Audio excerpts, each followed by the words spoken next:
Hello and welcome back to Hot Take here on No Bullshit, where we review the latest movies and give you our hot take on them. Today's subject, Death Wish, starring Bruce Willis. A very intense, very well done action thriller, Death Wish has been pretty hot this weekend. A lot of people are talking about it, specifically for some of the political implications in the movie, which we're going to go over. Some have even said this is a pro-NRA, pro-Second Amendment, right to bear arms kind of movie, and I have to admit, it kind of is. We're going to get into it without spoiling the movie too much though. Just going to breeze over some of the plot points and tell you why this movie is kind of pro-Second Amendment. First of all, of course, the movie is set in Chicago. Chicago, of course, is a crime-ridden city in America here. And it features a family, a man, a surgeon, played by Bruce Willis, has a daughter and a wife, and they face some problems with crime. Without giving too much away, Bruce Willis's family falls victim to a horrible crime, and things really go south for them quick. After giving the cops a chance, and it appears they're failing in stopping all this crime, Bruce Willis decides to take matters into his own hands. Essentially, this movie is a revenge film. Bruce Willis getting revenge for what happened to his family at the beginning. I have to say, the movie is really intense and the action keeps you on the edge of your seat. It's not quite as violent or shoot 'em up kind of thing as I expected.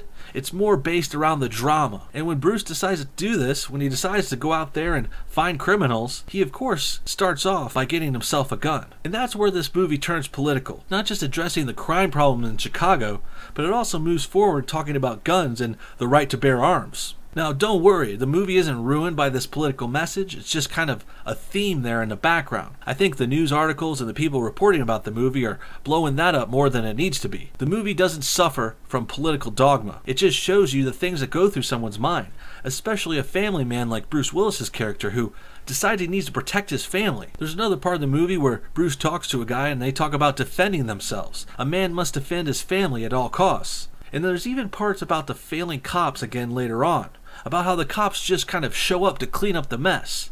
They're not really the best preventative measure, especially if your family is facing crime in the streets of Chicago, like from, say, a armed robbery or someone trying to steal your kids or something horrible like that. The cops can't really help out when you call them afterwards.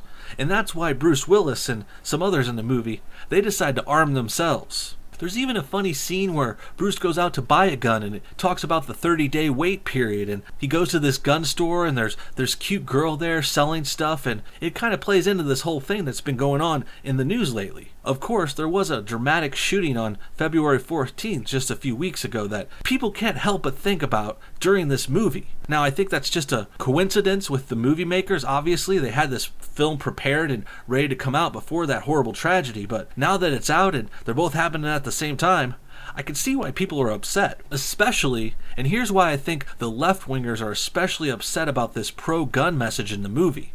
They say the movie's pro-gun and pro-NRA, and in a way it is, because it talks about Bruce Willis trying to protect his family the only way he can.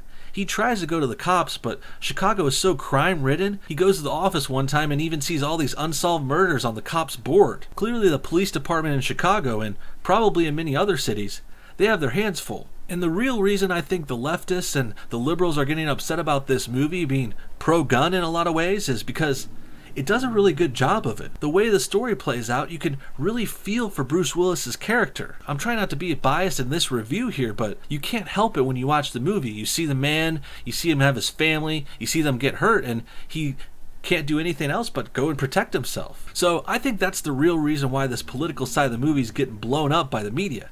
It's because it does a really good job of portraying it and showing how people do have a right to protect themselves, especially if you're in dangerous places like Chicago.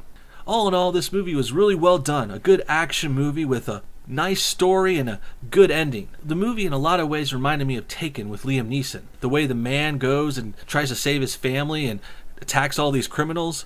A lot of similarities there, but also a lot of differences. If you like Taken, you'll like this movie. Well, with all that said, let's go ahead and bring out the hot take meter. 1 flame being not so hot and 5 being too hot to handle. I think I'd easily rate this movie Death Wish 3 out of 5 flames.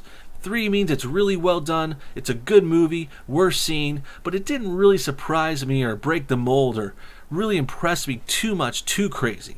Still a good job and still a great movie, definitely not bad. A 1 or 2 flame would be a bad movie, but a 3 is right in the middle, right in that sweet spot. Something you want to see on a date night or take your adult friends. It's definitely not a kid's movie, let's say that. It's rated R, has some language, has some deaths in it, but it's still a fun movie for adults to enjoy. Thanks for tuning in to another Hot Take, guys. We'll see you next week with a new movie to review.